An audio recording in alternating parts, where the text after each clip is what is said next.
Hello সবাইকে, good morning. কেমন আছো? আশা করি অনেক ভালো আছো, সুস্থ আছো। সকালবেলা ঘুম থেকে উঠে আশিবাসি কাজকর্ম সব হয়ে গেছে। আজকে হচ্ছে রবিবার। রবিবারের এখন বাজে সকাল প্রায় 10টা মতো। আজকে অনেক তাড়াহুড়ো করে সমস্ত কাজ করতে হচ্ছে, কারণ আজকে আছে মেয়ের প্রোগ্রাম। হ্যাঁ, আগামী দিন মানে আগামী দিন নয়, গতকাল তোমাদেরকে বলেছিলাম যে মেয়ের প্রোগ্রাম একদিন বাদেই। তারপরে একদিন আমি ব্রেক নিয়েছিলাম, তোমাদেরকে বলেছিলাম যে ভিডিও একদিন ছুটি নিয়েছিলাম, হয়তো ভিডিও পোস্ট হবে না, এডিট করা হয়নি। তো তারপরে আজকে রবিবার, রবিবার আবার ব্লগ করছি। সকাল থেকে উঠে একটু তাড়াহুড়োর মধ্যে আজকে আছি। মেয়ের ছুটি আছে অবশ্য স্কুল, কিন্তু 2-3 দিন ধরেই ওর প্রোগ্রামের জিনিসপত্র কেনাকাটা এই সমস্ত আর কি টেনশন চলছে। মানে বলতে পারো একটু চরকির মতো পাক খাচ্ছি আর কি।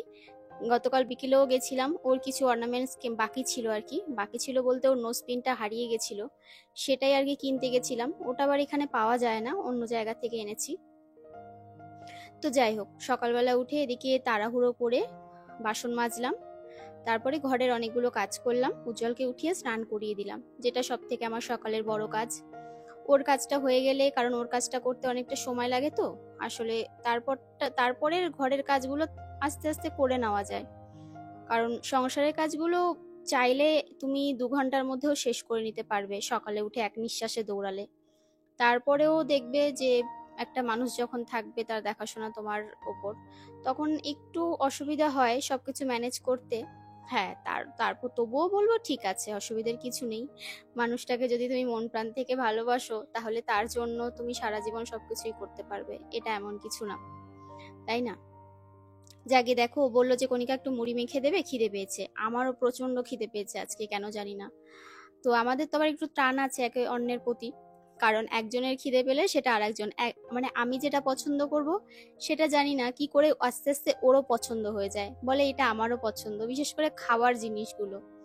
আমি সেই এক ধরনের কালো মিষ্টি পাওয়া যায় না, গোলাপ জাম, কালো জাম, এই ধরনের মানে যেগুলো ভাজা মিষ্টি হয়, আমি ওই মিষ্টিগুলো খেতে ভীষণ ভালোবাসি ছোটবেলা থেকেই। আমি বিয়ের পর থেকে, যবে থেকে উজ্জ্বলকে বলেছি, ও নাকি ওই মিষ্টিগুলো খেতে ভীষণ ভালোবাসে। এদিকে আমার মেয়েও ভালোবাসে। মানে বলো, মানে আমি যেটা ভালোবাসবো সেগুলো ওদেরও ভালোবাসতে হবে। আসলে এক জায়গায় থাকলে সব সময় একই জিনিস যখন আনা হয়, তখন অন্য কারোরও ভালো লাগা হয়ে যায় সেটা। খেয়ে নিলাম তিনজনে মিলে।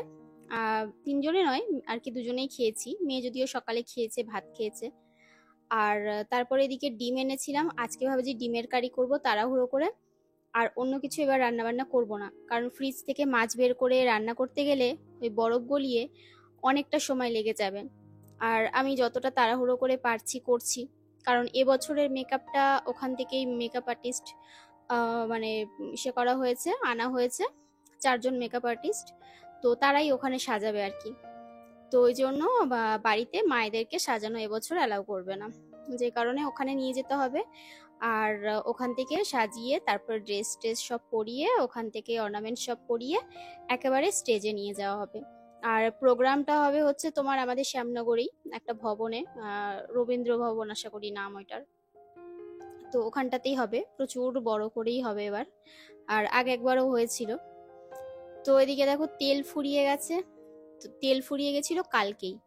আর এই ডাব্বাগুলোকে ধুয়ে রেখেছিলাম, ধুয়ে উপর করে রেখেছিলাম, ভাবলাম যে জলটা ঝরে যাক, জলটা শুকিয়ে যাবে। ও মা, দেখছি জল ভেতরে রয়েছে, আবার সেটাকে একটা সুতির কাপড় দিয়ে এনে মুছলাম।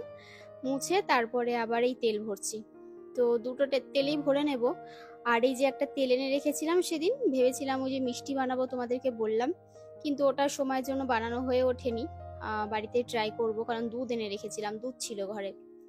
তো সাদা তেল এনেছিলাম, সেই তেলটা আর কি করা হয়নি বলে দেখলাম একটু জায়গায় না কিছুতে ফুটো হয়ে গেছে, তেল পড়ছে। তো ওটাও ঢেলে নিলাম। আর রান্না করতে করতে আবার এদিকে একটা কাজ মনে পড়ে গেল। সেটা হচ্ছে ঘরে দেখলাম রয়েছে এই যে গোটা ধনে আর গোটা জিরে, বেশ অনেকটা করেই আগের মাসে এনেছিলাম, কিন্তু আমার সময়ের অভাবে আমি না আর ওই গুঁড়ো করব যে সেটা করে উঠতে পারিনি।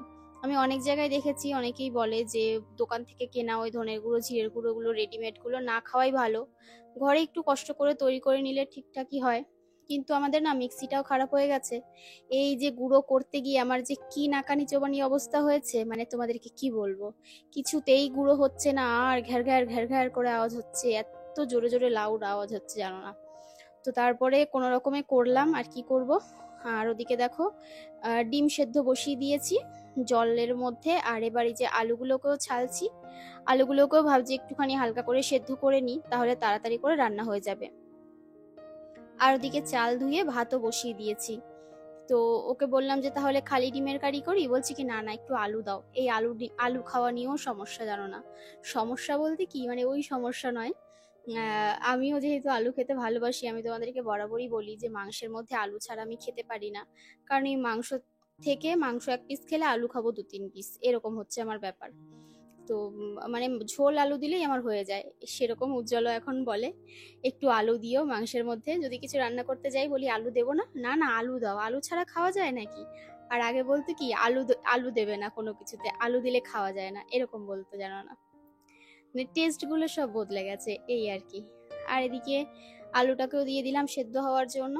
তারপর এদিকে এবার পেঁয়াজ রসুন সব ছাড়িয়ে নিচ্ছি। 2টো পেঁয়াজ নিলাম, আর 2টো না 3টে নিয়েছি। আর এখানে রসুন নিয়েছি, আজকে আর আদা দেবো না, পেঁয়াজ রসুন আর 2-3টে লঙ্কা দেবো, এই দিয়েই করে নেবো ভাবছি। আর এবার যে লঙ্কা এনেছিলাম বাজার থেকে গিয়ে, বিশ্বাস করবে না এত ঝাল, 2-3টে দিলেই ঝাল হয়ে যাচ্ছে। আগে 2-3 দিন তরকারি রান্না করেছি, ভেবেছি হয়তো অন্য কোনো কারণ হবে, বুঝতে পারিনি। এবার লঙ্কাও গুনে গুনে দিচ্ছি, তারপর থেকে কম করে করে, যত কমাচ্ছি তত দেখছি ঝাল আর কমছে না। পরে বুঝলাম যে না, লঙ্কা একদিন সে মুড়ির সাথে খেয়েছিলাম, ওই লঙ্কা একটুখানি চাবানো দিতেই না কি পরিমাণে যে ঝাল, পুরো কান ধরে গেছিল। তখন উজ্জ্বল বললো যে দেখেছো, এই ঝালের জন্যই খেতে পারতাম না, এই লঙ্কাতে প্রচন্ড ঝাল, তুমি বুঝে বুঝে রান্না করো। তারপর থেকে 2টো, খুব জোর 3টে লঙ্কা দিই, তার বেশি দিই না। আর এদিকে দেখো মশলাটা করে নিলাম, মানে গুঁড়োটা। আর খানিকটা আধা গুঁড়ো হয়েছে, সেগুলো আবার আমাকে গুঁড়ো করতে হবে। তো আপাতত তো রাখি, কারণ আজকে আর সময় নেই করার মতো। যতটা পারলাম করে রাখলাম, এটা দিয়েও কাজ চালানো যাবে, যে কোনো তরকারিতে দিলে অতটাও সমস্যা হবে না, বোঝা যাবে না যে একটু আধভাঙা রয়েছে 2-1টা, মানে সব নয়, মোটামুটি হয়েছে। লাস্টের বার যখন ঘুরিয়েছি সেই লাস্টেরটাই একটু মানে গোটা গোটা রয়েছে। তো দেখো এবার মশলাগুলো করে নিলাম, মানে ওই গুঁড়োটা করে নিলাম, হয়ে গেছে। আর এদিকে ডিমের কারিও হয়ে গেছে, এর মধ্যে একটু ধনের গুঁড়ো একটু জিরের গুঁড়ো দিয়েছিলাম নামানোর আগে। আর একটু পাতলা করে করেছি যাতে দুবেলা হয়ে যায়, কারণ অনেক রাতে বাড়ি ফিরেছি। ভয়েসটা যেহেতু পরের দিন দিচ্ছি, বাড়ি ফিরেছি প্রায় 11টা বাজে তখন। বাড়ি ফিরে খাওয়া দাওয়া করতে করতে শুতে শুতে 12টা 12:30 বেজে গেছে। মানে ওদের প্রোগ্রামই শেষ হয়েছে 10:30টার সময়, ওখান থেকে বেরিয়েছি।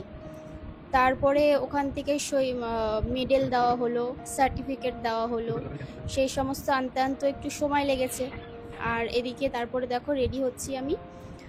এই ড্রেসটা পরেছি, তোমাদেরকে দেখিয়েছিলাম। এটা একটা কটনের আর কি কুর্তি নয়, 3 পিসই বলতে পারো।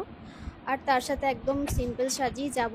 হ্যাঁ, লিপস্টিকটা একটু ডার্ক করেছি, কারণ জামার কালারটা একটু ডার্ক বলে, ওই জন্য। আর অন্যান্য বছর হলে যদি বলতো মায়েদের সাজাতে হবে, নিজে আর সাজার সময়ই পেতাম না। কারণ অনেক মায়েরা দেখেছি খুব সুন্দর করে সেজে যায়, শাড়ি টাড়ি পরে, কেউ কুর্তি পরে, কেউ 1 পিস পরে, মানে যার যেরকম অভ্যাস। কিন্তু আমি শুধু যাই মানে কেমন করে একটা। তো ভাবলাম যে না, একটু সুন্দর করে সাজুগুজু করে তারপরে যাই। তারপরেও যা গরম পড়েছে, কি আর সাজবো, সুতির জামা ছাড়া অন্য কোনো জামা যেন চোখেই আর কি লাগে না। তো ফাইনালি বাড়ির থেকে বেরিয়েছিলাম, তখন বাজে তোমার 3টে 3:30 বাজে। ওখান থেকে ম্যাডামের বাড়ি গেলাম, ওখান থেকে মেকআপ আর্টিস্ট যারা এসেছিল, তো মেকআপ আর্টিস্ট তোমার মেকআপ করিয়ে দিল সবাইকে এক এক করে।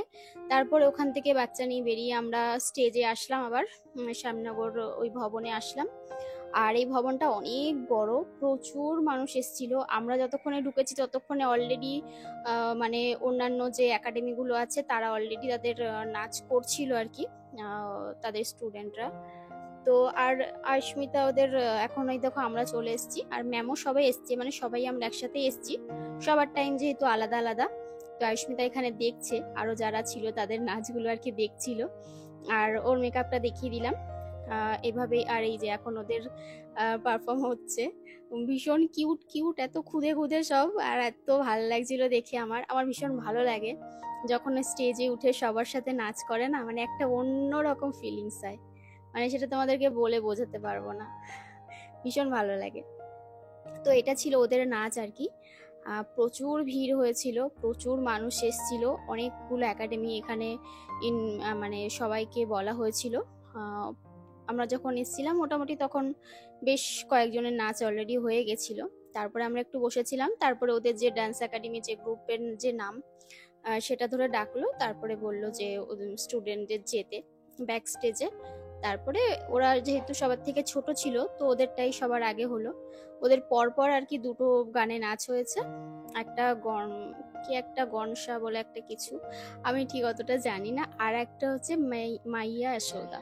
তো এই দুটো গানেই আর কি ওদের নাচ হয়েছে। তোমাদেরকে একটু ক্লিপস দেওয়ার চেষ্টা করব, কারণ কপিরাইট চলে আসবে, অনেকেই বলবে গানটা পুরো দিতে, আমি জানি, কিন্তু পুরোটা দিতে পারবো না গো, কারণ এখানে কপিরাইট খেয়ে গেলে সমস্যা আছে।